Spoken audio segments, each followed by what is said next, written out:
आत्मसम्मान आंदोलन किसने चलाया? तो रामास्वामी नायकर ने चलाया। अगर ये आ जाता है कि जो है आत्मसम्मान आंदोलन चलाया, उसमें रामास्वामी नायकर का नाम नहीं आ रहा है, सिर्फ पेरियार आ रहा है, तब भी आप इसी को टिक करेंगे। पूरा नाम आ रहा है तो पूरे नाम का करेंगे। आत्मसम्मान आंदोलन किसने चलाया? तो पेरियार ने चलाया, रामास्वामी नायकर ने चलाया। आत्मसम्मान आंदोलन कहाँ चला था? तो तमिलनाडु में चला था। ये इसका उद्देश्य क्या था? तो ये ब्राह्मण विरोधी आंदोलन था। ठीक है, ये ब्राह्मणों के विरोध में चलाया गया था।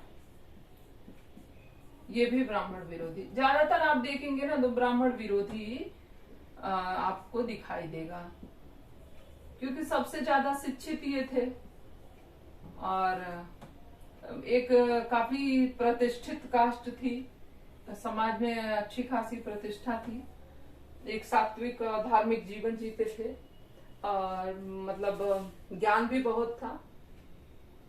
तो एक तरीके से ईश्वर के प्रतिनिधित्व की तरीके से थे। तो इन्हीं का मतलब विरोध किया गया, क्योंकि आपके कहने से जब चीजें इतनी मतलब मानी जा रही है, आप जो भी कह रहे हैं लोग उसको फॉलो कर रहे हैं, तो आप हमारे पक्ष में भी तो बोलिए, हम भी तो मानव ही हैं। तो उन्हीं इसी के विरोध में कि अगर ब्राह्मण चाहे तो हमारा स्थिति सुधर सकती है, तो अगर लेकिन वही कोशिश नहीं कर रहे हैं, वही नहीं चाह रहे हैं, तो इसीलिए ब्राह्मण विरोधी आंदोलन चलाया गया। क्योंकि सबसे ज्यादा छुआछूत वाला व्यवहार कौन करेगा? जो सबसे अपने को शुद्ध मानेगा, जो सबसे सात्विक मानेगा, वही तो छुआछूत करेगा ना। तो इसीलिए उन्हीं के विरोध आंदोलन। मंदिरों पे किसका आधिपत्य था उस समय? पूजा पाठ का काम कौन करता था? अब तो सब कर रहे हैं, सभी मतलब किसी भी कास्ट के लोग मंदिर धो सकते हैं, किसी भी कास्ट के लोग सुबह शाम ईश्वर की आराधना वहां कर सकते हैं, पूरे मंदिर का ख्याल रख सकते हैं। लेकिन पहले तो ऐसा नहीं था ना, ये सारी चीजें तो ब्राह्मणों के ही अधिकार क्षेत्र में आ रही थी। तो इसीलिए ज्यादातर आंदोलन जो है वो ब्राह्मण विरोधी देखे जाते हैं। ठीक, अब हम बात करते हैं वाइकोम सत्याग्रह आंदोलन। ये भी जो है ना केरल में ही हुआ था, वाइकोम सत्याग्रह आंदोलन।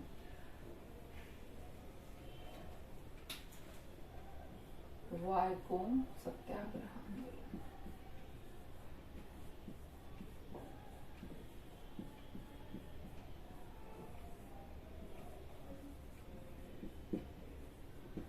ये कहाँ था? केरल में। ये आंदोलन कहाँ चल रहा था? केरल में चल रहा था। किससे संबंधित था? मंदिर में प्रवेश से संबंधित था। हाँ, मंदिर व विद्यालय दोनों। ठीक है,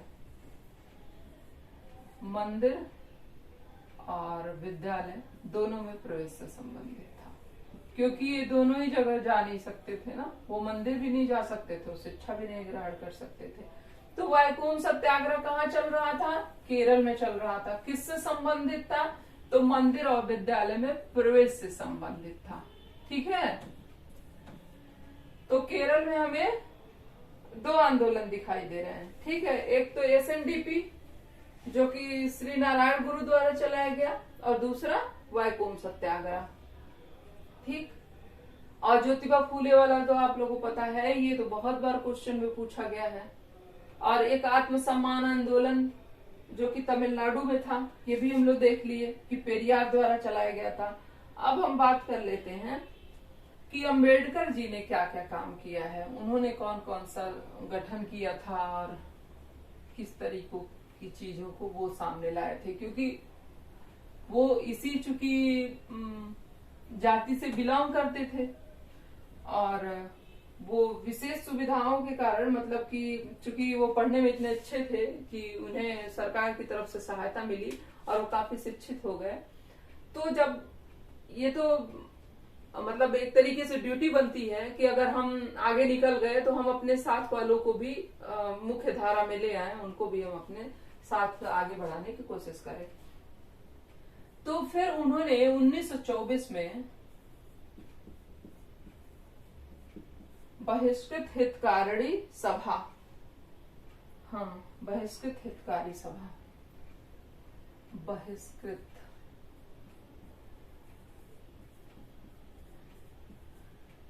हितकारी सभा का गठन किए।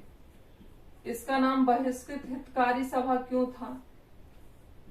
क्योंकि वो लोग बहिष्कृत ही तो थे। तो जो बहिष्कृत थे उनके हित में, उनकी अच्छाई के लिए, हित का मतलब क्या होता है? अच्छा चाहना।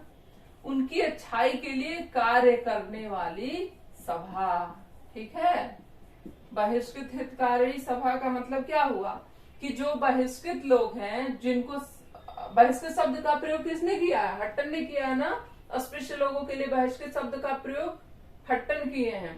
तो बहिष्कृत क्यों बोले हैं? क्योंकि समाज से उन्हें बहिष्कृत ही तो किया गया था, वो समाज में थे कहाँ।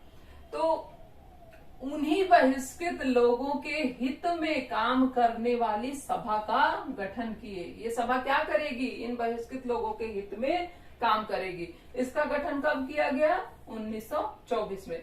देखिए, इसे याद करना कितना आसान है कि बहिष्कृत के हित के बारे में कौन सोचेगा? जो उसी ग्रुप से संबंधित होगा। उस ग्रुप से संबंधित कौन था? तो अम्बेडकर जी थे, ठीक है। तो ऐसे आप याद कर लेंगे। बहिष्कृत हितकारी आए तो, हितकारी आए तो, बात वही है। बहिष्कृत हितकारी आ रहा है तो ये नहीं कि इसमें तो कारणी जोड़ दिया गया, ये किसका है? अरे ये भी इन्हीं का है, ठीक है। मतलब इसी का नाम है। अब जरूरी नहीं है ना कि एक ही शब्द का प्रयोग सारी बुक्स में मिल जाए आपको। अगर थोड़ा बहुत अंतर होता है तो उससे कंफ्यूज नहीं हुआ जाता है। फिर इन्होंने इंडिपेंडेंस लेबर पार्टी का गठन किया था। ये भी पूछ देता है कि इंडिपेंडेंट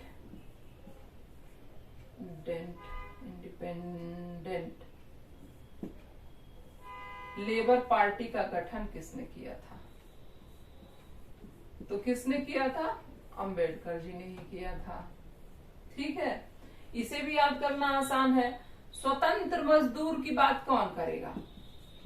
स्वतंत्र मजदूरों की पार्टी। अब तक क्या थे? बंधुआ मजदूर जैसे थे। उनकी कोई अपने अलग से अस्तित्व ही नहीं थे।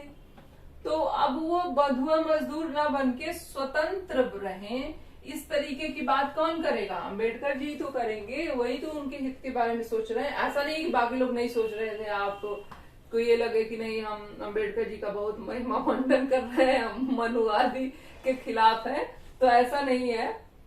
हम कि ना मनुवादी के खिलाफ है ना अंबेडकर जी के पक्ष में तो खैर हैं, क्योंकि उन्होंने अच्छा काम करना भी चाहिए। अगर हम आगे बढ़ रहे हैं तो ये हमारा मोरल ड्यूटी बनता है कि हम अपने साथ वालों को भी सामने ले आए। और इन्होंने बहुत सारा प्रयास किया ऐसा करने के लिए, ठीक है। तो इन्होंने स्वतंत्र मजदूर पार्टी का गठन किया, ठीक। और इसी को बाद में जो है शेड्यूल कास्ट फेडरेशन में चेंज कर दिया गया। जैसे ये भी पूछता है ना कि शेड्यूल कास्ट फेडरेशन का गठन किसने किया? तो ये भी किसका है? अंबेडकर जी का ही है, ठीक है। तो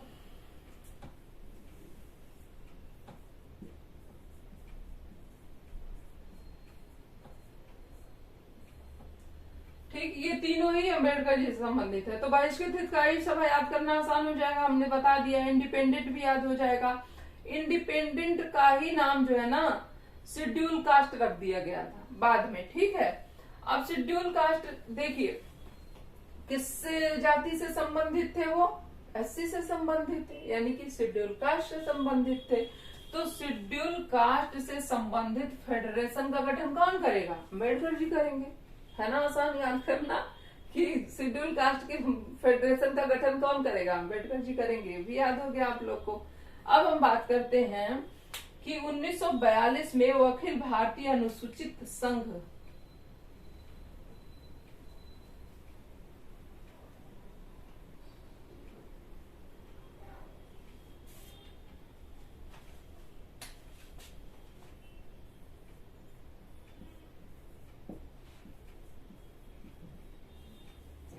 अखिल भारतीय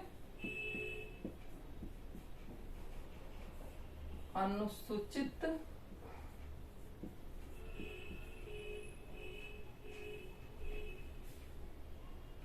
संघ का गठन उन्होंने किया, ठीक है। अब देखिए इसको भी हम याद करना बहुत आसान है। अभी तक हम लोग क्या देखे थे कि शेड्यूल कास्ट फेडरेशन का गठन करे हैं, यानी कि शेड्यूल कास्ट से अनुसूचित जाति से संबंधित फेडरेशन का गठन करे हैं। अब वही व्यक्ति अखिल भारतीय स्तर पे ऐसा कर दिया, फेडरेशन संघ ही तो होता है, अगर उसमें अखिल भारतीय शब्द जुड़ गया तब भी अम्बेडकर जी का ही है, और अगर सिर्फ अनुसूचित जाति संघ है तब भी उन्हीं का है। ठीक, याद करना आसान है, बिल्कुल आसान है। अब इससे रिलेटेड आप लोग से क्वेश्चन गलत होना नहीं चाहिए। अगर अभी भी हो रहा है तो ये गलत बात है, और मान लीजिए ऐसा हो रहा है, अपराध आप लोग अपराध बोध न महसूस करने लगेगा कि गलत हो गया तो गलत है। भूलते हैं, सब भूलते हैं, लेकिन फिर एक दो बार और देखने से याद हो जाएगा। आप लोग या तो नोट डाउन कर लीजिए और नहीं तो फिर वीडियो दोबारा देख लीजिएगा। Republican party of India, Hindi में लिखना बहुत कठिन हो जाता है। रिपब्लिकन पार्टी ऑफ इंडिया, जो चीज इंग्लिश में हो उसे हिंदी में लिखना कठिन हो जाता है। रिपब्लिकन पार्टी ऑफ इंडिया,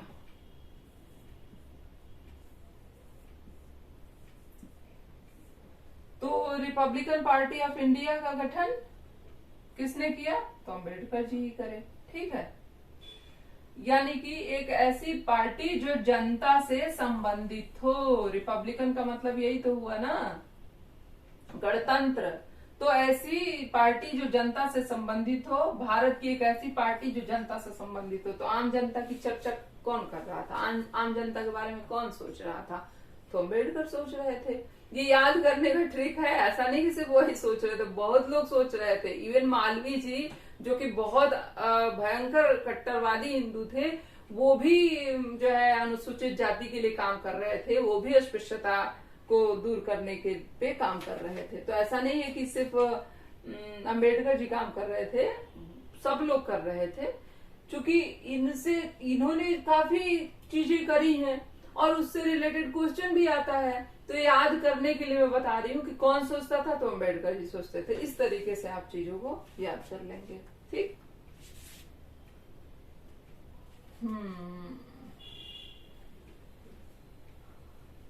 हमें लग रहा है कि इसमें से अब कुछ है नहीं जो मुझे आप लोग को बताना है, सब लगभग चीजें हमने बता दिया है।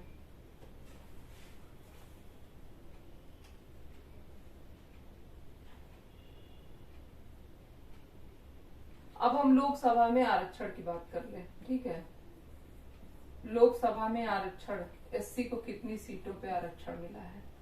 तो कितने पे मिला है? 84 पे मिला है। ठीक है, तो एससी की बात हो गई। ठीक है, अब एससी की अभी हम बात भी कर रहे हैं, एसटी की भी हम बात कर रहे नहीं रहे हैं, तो उसका कोई मतलब नहीं है। और विधानसभा में कितना है? तो इतनी सारी विधानसभा है, उसमें 557 है, वो जानने की कोई जरूरत नहीं है, 5 क्वेश्चन पूछता भी नहीं है। लोकसभा में आरक्षण से कौन सा अनुच्छेद संबंधित है, ये हमने बता ही दिया कि 330 है। विधानसभा में आरक्षण से कौन सा संबंधित है, तो 332 है। सरकारी सेवाओं में कौन सा है, तो 335 है। स्थानीय निकायों में कौन सा है, तो 334 है। ठीक है, तो आई होप कि मैंने आप लोग को सारी चीजें बता दी। हो सकता है कि कुछ छूट भी रहा हो, अगर छूट रहा होगा तो फिर मैं उस पर भी जब एसटी वाला क्लास लेके आऊंगी तो जो चीजें छूट रही होंगी वो मैं बता दूंगी। एक बार और मैं देख लूंगी कि कहीं कुछ चीजें छूट तो नहीं रही हैं। और अगर आपको लगता है लेक्चर सुनने के बाद कि नहीं मैम अभी ये चीजें रह गई हैं, तो आप बिल्कुल कमेंट कर सकते हैं।